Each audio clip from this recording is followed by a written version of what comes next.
Hi, I'm Scott Hamilton, ROCKFILE, back with another podcast review for your ears. This will be a review of the 2010 film, The Next 3 Days, and a little bit of an update here at the beginning.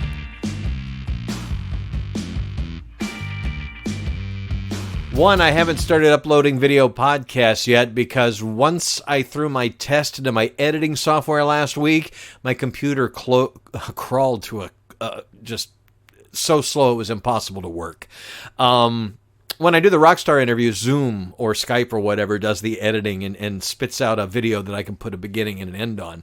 But recording things directly from my webcam or one of my cameras connected to my computer, there's more editing, more number crunching, that kind of thing, and my software and my CPU, I guess, are not up to the task. Anyway, long story short, the video part will be coming, but in the meantime, you'll still get the audio ones, and when we move to videos, you will still get audio podcasts.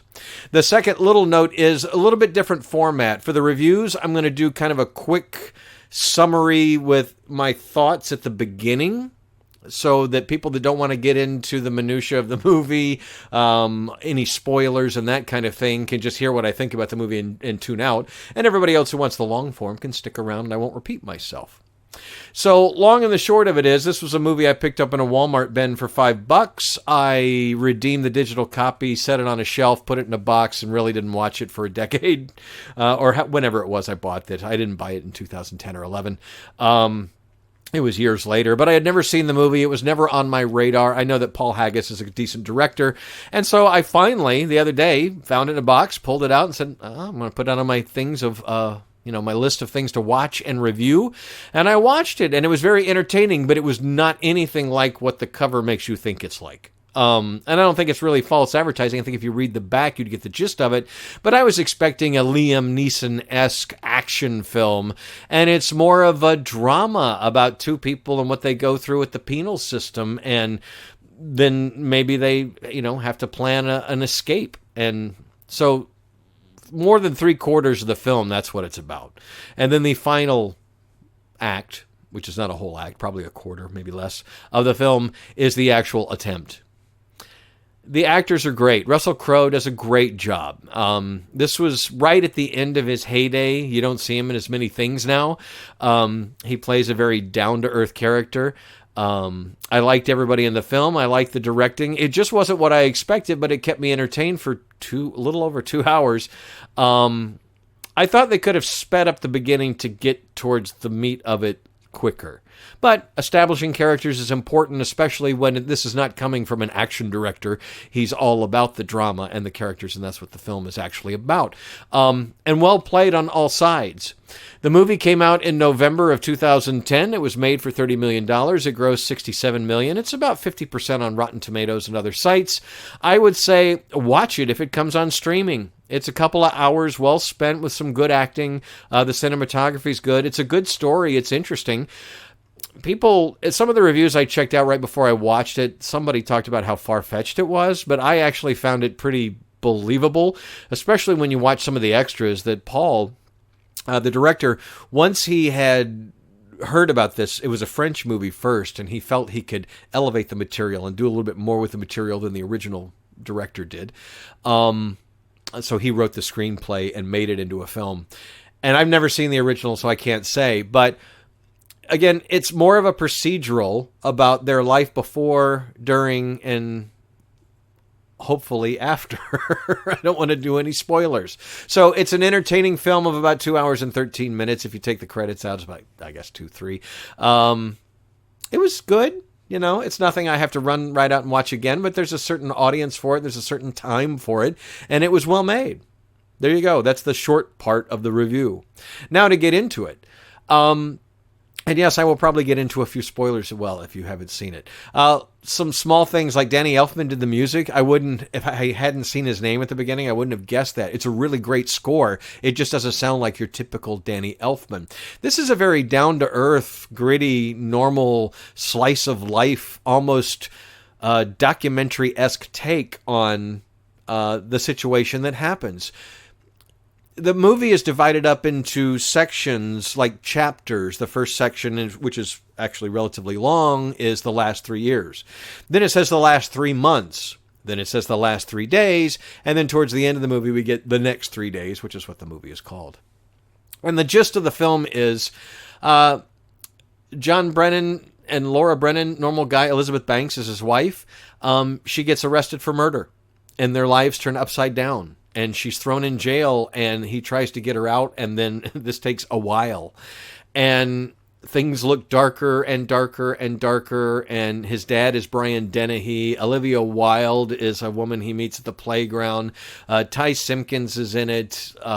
Some really great actors in this film elevate the material. But the whole idea is that they were elevating the French material that it originally started from. And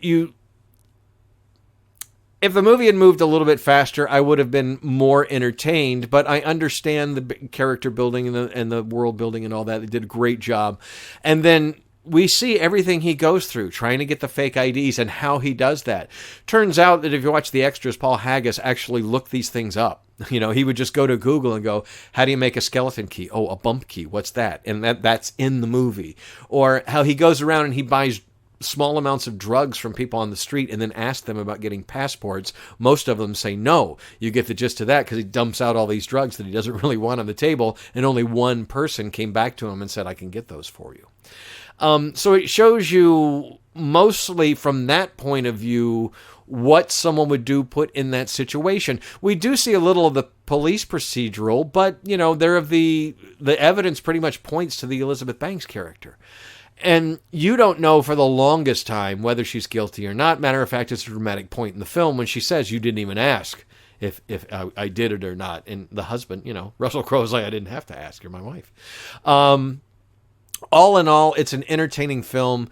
They're taking their time and building the characters and the situation to when he finally has to pull the trigger and do what he has to do. The great cameo from Liam Neeson. I joked when I saw the cover that this looked like a Liam Neeson movie, and he's actually in the film. There's a lot of big producers on this. There was a lot of people involved. I mean, I assume they expected it to be a bigger movie. It came out of, I think, November, so that's before the Christmas season. Yeah, right around Thanksgiving. So it was a Thanksgiving movie in 2010. And it did okay for a movie that only cost $30 million to make. And I think 50-50. I think some people will walk away and go, well, it was okay because, well, it doesn't go to the lengths that a highly cinematic Liam Neeson does, jumping off buildings and long chase sequences and things like that. This is told very realistically, almost like a documentary. And I'm not going to tell you how it turns out. The ending is satisfying. How far-fetched is it? I'm not an expert on the penal system. If you are, perhaps getting someone out of prison and orchestrating this the way it happens, I don't know. Look, that would be about the only way he could do it. You know, the prison is supposed to be pretty much unbreakable, outable, if that's a phrase.